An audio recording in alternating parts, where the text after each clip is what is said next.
80% लोगों को राशन दे दे के काम चलाया जाएगा। एनके सिंह जी, कौन सा समाज बना रहे हैं और इस समाज से कब तक खड़े हो पाएंगे? लोकतंत्र की बुनियाद बच पाएगी या फिर सिर्फ अंबानी और अडानी होंगे देश में और बाका पूरा देश, पूरी रियाया उनकी गुलाम होगी? कैसी तस्वीर आप भारत की देख रहे हैं N K Singh ji? Mic convert कर लीजिएगा प्लीज। जो जी जी। बाकी अभी हाल में दोनों हमारे पैनलिस्ट बोल रहे हैं, वो उसके बाद जो पिक्चर बनी है वो तो बड़ी ही खतरनाक है, और खास करके ये निकोबार पोर्ट वाली। लेकिन इन सब से ज्यादा ये जो हम देख रहे हैं, कल हो सकता है कि मोदी जी इस बात पे फख्र करें और कहें कि देश बदल रहा है, क्योंकि कोई एशियाई पहला है जो कि टॉप 2 में फॉर्ब्स बिलियनर लिस्ट में आया है, पहली बार इतिहास में, और वो भी भारतीय है। तो बताइए भारत कितना चमक रहा है, कितना ऊपर चला गया, ये कहा जाएगा। और ये जो मार्केट कैपिटलाइजेशन है जो आप देख रहे हैं, जिसमें कि वो 2 नंबर पे पहुंच गए हैं, 17 दिन में तीसरे नंबर से दूसरे नंबर तक। दरअसल ये मार्केट कैपिटलाइजेशन है, हो ये रहा है कि अडानी के शेयर्स, ये शेयर्स बढ़ रही है, जो नेटवर्थ है ये बढ़ रही है। इसकी वजह क्या है कि इस समय अडानी में जानते हैं लोग कि प्राइम मिनिस्टर का हाथ इनके ऊपर है, लिहाजा ये राखी भी अगर छुएंगे तो सोना बन जाएगा, लिहाजा इसमें पैसा पंप हो रहा है। इससे किसी एक भी आदमी को नौकरी नहीं लग रही है। ये ध्यान रखिएगा कि ये जो 12.5 लाख करोड़, पौने 13 लाख करोड़ इस समय नेटवर्थ है अडानी की, या और ये बढ़ती जा रही है, इससे कुछ भी नहीं होना है नौकरी का। एक भी रोजगार नहीं होगा। ये सिर्फ शेयर मार्केट का है, ये नोशनल होता है, ये प्रोडक्टिव चैनल्स में रेयरली आता है, प्रोडक्टिव चैनल। लेकिन अब इसकी मुश्किल क्या है, देश का प्रधानमंत्री जब कहेगा, और वो बड़ा अच्छा आदम गोडवी का एक शेर है, मातम का नाम हाकिम ने जश्न रख दिया है, मातम का नाम हाकिम ने जश्न रख दिया है, रोती है अब रियाया ताली बजा बजा कर। तो हमें कहा जाएगा कि ताली बजाओ, ताली बजाओ, रियाया से कहा जाएगा हम सबसे। और हम लोगों ने अभी कोरोना आया था तो बजाया था थाली और ताली, और ये लाल किले के प्राचीर से अब की बार फिर प्रधानमंत्री ने कहा। तो हम जब मातम भी करेंगे, मातम क्यों करेंगे? अडानी कोई है जो कि दुनिया में 2 नंबर पे पहुंच गया है, और वहीं पे एक दूसरा उद्योगपति है जो 5वें नंबर पे था, और उसने अपने वर्थ का $20 बिलियन फिलैंथ्रोपिक समाज सेवा के लिए अपने उससे निकाल दिया, तो वो 5वें नंबर पे चला गया। वो 4थे नंबर पे था, 5वें नंबर पे चला गया। जरा गौर कीजिएगा ये दोनों अप्रोचेस। वहां पे किसी हुक्मरान ने नहीं कहा था, लेकिन हमारे यहाँ हुक्मरान कहते हैं कि ताली बजाओ अगर मातम भी है।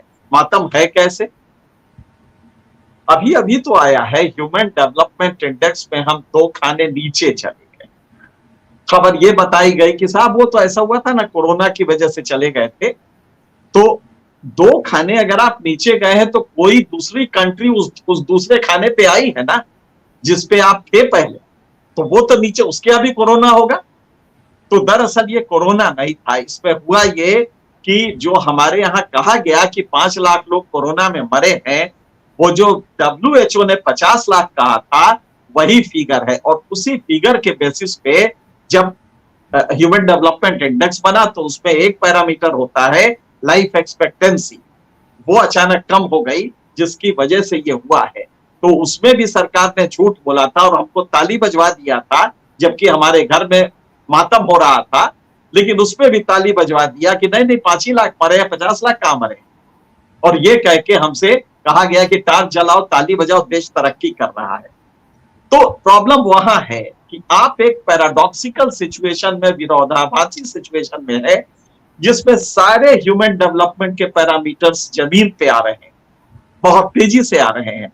लेकिन हमसे कहा जा रहा है कि देखो अडानी नंबर 2 पे पहुंचा कि नहीं, और तब मोदी जी लाल किले से बताते हैं कि मुझे साफ दिखाई दे रहा है एक उभरता भारत है, एस्पिरेशनल इंडिया है। और वो एस्पिरेशनल इंडिया दरअसल उन्होंने सपनों की दुनिया में उसको डाल दिया है और उनको दिखाई दे जाता है कि क्योंकि वो उनकी नजर ही बिल्कुल दिव्य है, तो उनको दिखाई दे जाता है कि भारत एस्पिरेशनल इंडिया बन गया है, जबकि अपने कर्तव्य पथ पे 8 साल बाद चल रहे हैं और युवाओं को अग्निपथ पे छोड़ दिया है कि वो जलते रहे अपना। तो प्रॉब्लम यहां है कि आपने एक पैराडॉक्सिकल सिचुएशन बनाई है जिसमें नेटवर्थ को आप भारत की तरक्की बताएंगे। अब अडानी का आप अगर गौर से देखें कैसे ये आदमी राइज कर रहा है, मेटियोरिक राइज जो वर्ड यूज किया अमिताभ ने वो बिल्कुल सही था। ये व्यक्ति जरा इसके वो देखिए, आप घर में सवेरे उठ के जो पहला काम करते हैं उसमें किसी अडानी का 5 रुपया बन जाता है। आप घर से कदम निकालते हैं और अडानी का 5 रुपया हिस्से में आ जाता है। जरा गौर कीजिएगा कितनी इंडस्ट्री है।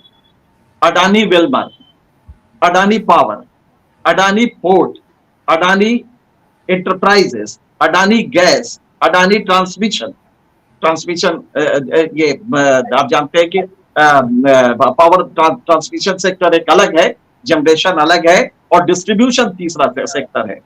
तो Adani transmission, Adani renewable energy, Adani green energy, Adani gas, Adani infrastructure, logistics, और लॉजिस्टिक्स में आता है सी पोर्ट, एयरपोर्ट, और उसके बाद रिसोर्सेज, उसके बाद कोल, थर्मल, जरा गौर कीजिएगा, माइनिंग, उसके बाद एडिबल ऑयल, खाना भी नहीं छूटा है। अगर हम आपके घर में जाके देख लीजिए, वो जो फॉर्चून का तेल है वो अडानी का तेल है। आप तेल भी खाते हैं तो अडानी का खाते हैं। फूड्स, उसके बाद आपका ग्रेन कहां रहेगा, गोदाम कौन बनाएगा, ये अडानी बनाएगा। और इस सब से बचा तो फ्रूट्स, पैकेजिंग, ये व्यक्ति इस समय हम सांस लेंगे तो अडानी के कहने से। और आप जानते हैं ये नेटवर्थ कितनी है, नेटवर्थ जो आप 13 लाख करोड़ देख रहे हैं, ये भारत का हर साल इनकम डायरेक्ट टैक्स रेवेन्यू इतना आता है। एक आदमी को इतना, ये हो कैसे रहा है? कुछ दिनों में शायद भारत में कदम आप आगे रखेंगे तो अडानी की जमीन पे कदम होगा। आप सांस लेंगे तो अडानी के किसी वर्टिकल से करके होगा। बिजनेस का ये मॉडल कभी नहीं सुना गया। मुझे याद है धीरू भाई अंबानी जब टाटास आए थे तो टाटास ने ये किया था कि हर जगह, यहां तक कि स्टीम इंजन से लेके, आपको याद होगा बचपने में कि जो स्टीम इंजन चलता था उस पर भी टाटा लिखा रहता था, लोकोमोटिव जो चलता था, टाटा के इंजन से लेके टाटा साबुन तक बनाते थे। वो एक फेज था, लेकिन उसमें मोनोपोली नहीं थी। बाकी भी आए, हिंदुस्तान लीवर आए, तमाम वो आए। यहां पे ये दिक्कत हो रही है कि जो अंबानी ने मॉडल चला था वो था वर्टिकल इंडस्ट्री। जैसे कि उन्होंने विमल कंपनी अपनी शुरू की 1960 में। आपको याद होगा विमल के कपड़े उस जमाने में आते थे, और विमल के कपड़े जो आते थे तो फैब्रिक्स में आए धीरू भाई अंबानी, फैब्रिक से बैकवर्ड लिंकेज में गए कि पीछे का क्या प्रोडक्ट है, तो पॉलीमर्स में आए और उन्होंने पीटीए का बिजनेस किया। और पीटीए का मतलब कि जो फैब्रिक होता था उससे वो यार्न में आ गए, उसके भी पीछे गए।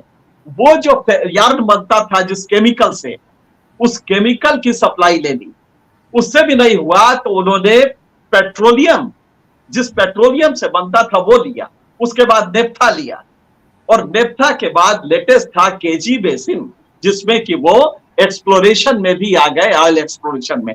तो ये vertical linkage, forward linkage, backward linkage था, लेकिन बिजनेस एक ही था। अडानी बहुत ज्यादा बिजनेस में, अंबानी बहुत ज्यादा बिजनेस में नहीं थे।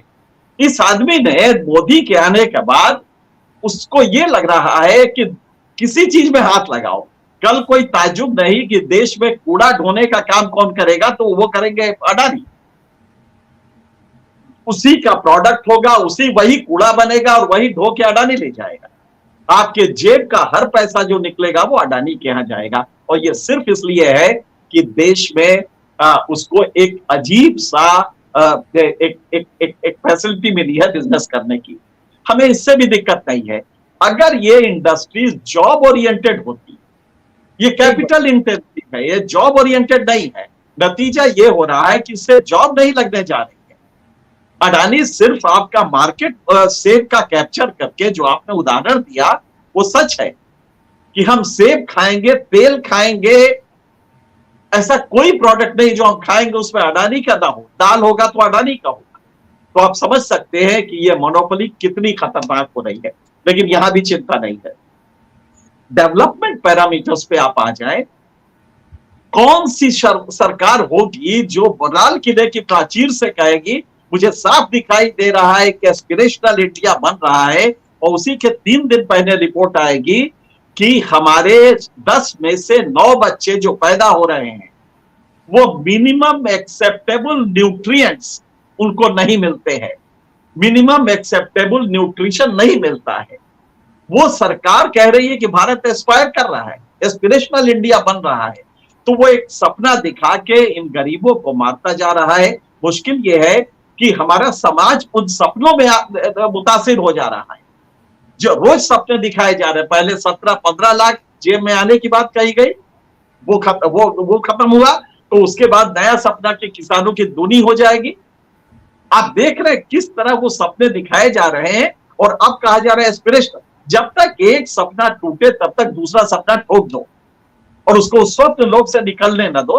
तो नतीजा ये है कि अगर हम अडानी का एनालिसिस करना चाहते हैं तो उस मॉडल का करें। अब जो आपने रिच पुअर डिवाइड का कहा, इतना खतरनाक ये मॉडल हो रहा है, उसकी वजह क्या है रिच पुअर डिवाइड की? बहुत सिंपल सी है कि जब भी टेक्नोलॉजी आती है तो कॉस्ट इफेक्टिव होती है। टेक्नोलॉजी आई और ऊपर के ऊपर लोगों ने उसको ग्रैस्प कर लिया, उसको कब्जा कर लिया। टेक्नोलॉजी का ट्रांसफर नीचे हुआ ही नहीं। सिर्फ हुआ किस लिए कि पेटीएम से आप अडानी का सेव खरीद लें, इजी हो जाएगा आपका कि पेटीएम से तब आप देखेंगे ही नहीं कि कितना पैसा जा रहा है, आप बड़े आराम से कंजम्पशन के एक नए दौर में चले जाएंगे। तो रिच पुअर डिवाइड के जितने भी टूल्स हैं वो सारे, और टेक्नोलॉजी, ये जो आप देखते हैं ना जीडीपी, आपको एक किस्सा बताएं कि फ्रांस के उस समय सरकोजी थे, उन्होंने बहुत परेशान थे कि ये जीडीपी होता क्या है, तो उन्होंने 100 दुनिया के इकोनॉमिस्ट की एक कमिटी बनाई जिसके चेयरमैन थे हमारे वो अमर्त्य सेन। और उस कमिटी ने जो रिपोर्ट दी, तो जीडीपी का 655 पेज की रिपोर्ट है, उसमें उन्होंने एक किस्सा बताया कि अगर कनॉट प्लेस पे ट्रैफिक जाम हो जाए, दिल्ली के कनॉट प्लेस पे, तो भारत का जीडीपी बढ़ जाएगा, क्योंकि गाड़ियां धीरे चलेंगी, पेट्रोल ज्यादा खर्चा होगा।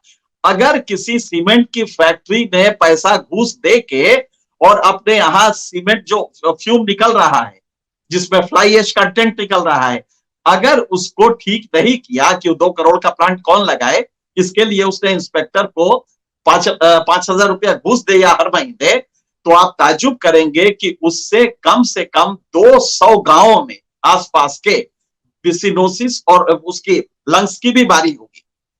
जैसे ही ये बीमारी होगी तो देश का जीडीपी बढ़ जाएगा, क्योंकि वो दवा खरीदेगा, डॉक्टर के यहां जाएगा।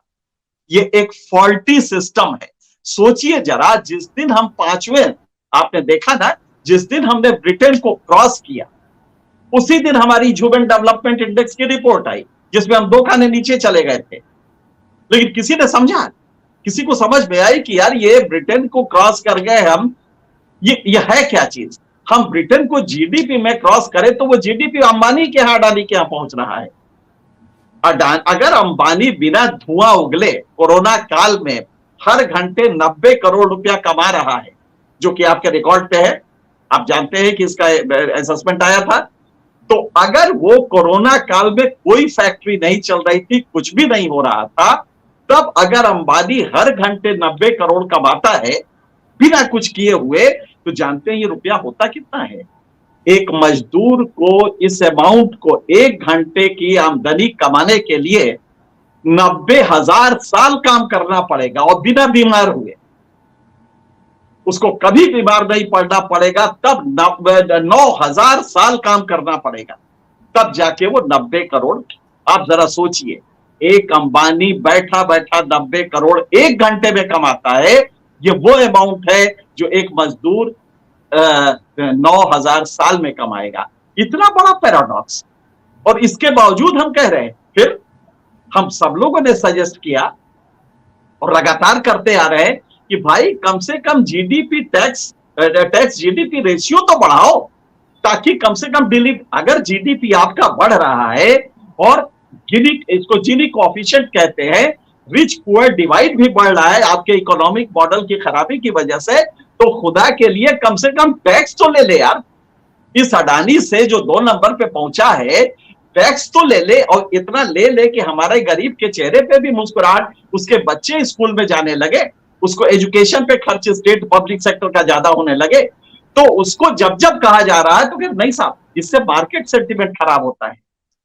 और आप ताज्जुब करेंगे कि इसके एडवोकेट है, एक सुरजीत भल्ला जी है, वो कहते नहीं टैक्स नहीं लेना चाहिए, इससे मार्केट सेंटिमेंट खराब होता है। तो आप समझ सकते हैं कि भारत में सबसे कम टैक्स जीडीपी रेवेन्यू है पिछले साल, टोटल डायरेक्ट और इनडायरेक्ट टैक्स, जिसको कि हम दोनों को मिला के कहते हैं, भारत का 28 लाख करोड़ रुपए था। और हमारा टोटल जीडीपी जो होता है वो 260 लाख करोड़, या यूं कहिए 2.6 करोड़ का है। मतलब कि हमारा टैक्स जीडीपी रेशियो मुश्किल से 10% है। आप जानते हैं स्कैंडिनेवियन कंट्री, जो बेस्ट ह्यूमन डेवलपमेंट जहां पे है, जहां पे सबसे ज्यादा डेमोक्रेसी है, उन कंट्रीज में 46% 50% टैक्स जीडीपी रेशियो है। एक गरीब मुल्क में एक अंबानी अडानी कम वक्त बढ़ता जा रहा है, और 17 दिन में वो तीसरे नंबर से दूसरे नंबर पे हो जाता है। 13 गुना उसकी आमदनी बढ़ जाती है 2 सालों में। और लेकिन तब भी आप टैक्स लगाने में इसलिए डरते नहीं साहब, मार्केट सेंटिमेंट इससे खराब होता है ना। आप सिर्फ छोटा सा टैक्स लगा दे, अगर छोटा सा टैक्स लगा दे, तो आपके हेल्थ सेक्टर के लिए, शिक्षा के लिए कहीं कोई पैसा कभी नहीं होगा। लेकिन तब आपका क्योंकि आपकी रिश्तेदारी तो उनसे है ना, आप उनके सेंटिमेंट को कैसे खराब करेंगे? मार्केट सेंटिमेंट इसको कहा जाता है। लेकिन घुरहु का सेंटिमेंट खराब हो रहा है, वो आपकी चिंता नहीं है। घुरहु, पतवारू, गोबर, प्रेमचंद का गोबर, झुनिया, ये बर्बाद हो रहा है, इससे क्या फर्क पड़ता है? इसको तो एक सपने में डाल देंगे, वोट दे देगा। अभी देखिए ना, हिंदू मुसलमान कर देते हैं, वोट आ जाएगा। लिहाजा इसको सपने में रखो, उधर मार्केट सेंटिमेंट मजबूत रखो। हमारा सिर्फ कहना है कि अगर इस टैक्स जीडीपी रेशियो को माइनर एक सेस लगा दे आप, 10 लाख की आमदनी जो हर सालाना हो रही है उसके ऊपर, या 1 करोड़ पे लगा दे आप, 1 करोड़ की आमदनी से जिसका ज्यादा होगा उस पे एक सेस और लगा दे, तो आपके लिए इतना आ जाएगा, मॉपअप हो जाएगा कि आप अपने पूरे हेल्थ सेक्टर को आप मजबूत कर सकते हैं, जिसका कि इस समय आपने वादा किया था कि 2.5% जीडीपी का देंगे 2017 में नई हेल्थ पॉलिसी में। और हम लोग ताली बजाए, बड़े खुश हुए कि भाई 2.5% आ रहा है जीडीपी का, हेल्थ बड़ा अच्छा हो जाएगा। और आप जानते हैं अगले साल क्या किया? इसको 1.9% कर दिया, उसके बाद 1.3% किया, आज वो 1.1% पे है, वो घटता गया। पार्लियामेंट में वादा करने के बाद कि 2.5% करेंगे, लगातार मुतवातिर घटाते गए आप। तो आप क्रिमिनल, मतलब हम पॉलिटिशियंस नहीं है। बड़ा अच्छा, मुझे एक अच्छा शेर है जो मैं समझता हूं, वक्त तो जाया हो रहा है लेकिन बस इतना ही सुना दूं। बड़ा अच्छा एक शेर है, अदम का ही है। जितने हरामखोर थे कुर्बो जवार में, जवार भोजपुरी में मेरे ख्याल से बोरा साहब को छोड़ के हम तीनों उस लैंड के हैं। जवार मतलब इलाका होता है, क्षेत्र होता है। हमारे जवार का कोई जवान है ऐसे कहा जाता है। कुर्ब मतलब कुर्बत, नजदीकी। तो आसपास के जितने भी हरामखोर थे कुर्बो जवार में, प्रधान बन के आ गए अगली कतार में। वो आजकल वो प्रधान बन गए हैं। तो प्रधान से मेरा मतलब नहीं है, प्रधान तो बहुत अच्छे लोग होते हैं, लेकिन वो पॉलिटिक्स में आ गए हैं, या तो पॉलिटिक्स में आए हैं या इस इंडस्ट्री के धंधे में आ गए हैं। तो हमारी प्रॉब्लम ये है कि ये कौन लोग हैं, आज भारत को ये चला कौन रहे हैं। अगर इसको आप गौर से देखेंगे तो समझ जाएंगे, एक आपराधिक षड्यंत्र चल रहा जो कि वोरा साहब ने बताया कि आप दे देंगे उसको, और चीख चीख के यहां कहेंगे लाल किले के प्राचीर से, एनवायरमेंट बचाना भाइयों बहनों सबसे जरूरी है, और उधर पीछे से वो चला जाएगा। जिस तरह टैक्स जीडीपी रेशियो आज भी आपका 10% ही रह गया है, जबकि दुनिया के अच्छे कंट्रीज में 46-50% है। तो क्योंकि मार्केट सेंटीमेंट हमारा खराब होता है, अडानी तक को तकलीफ होगी। तो मुझे लगता है कि इसके बाद कुछ कहने की जरूरत तो नहीं बचती है।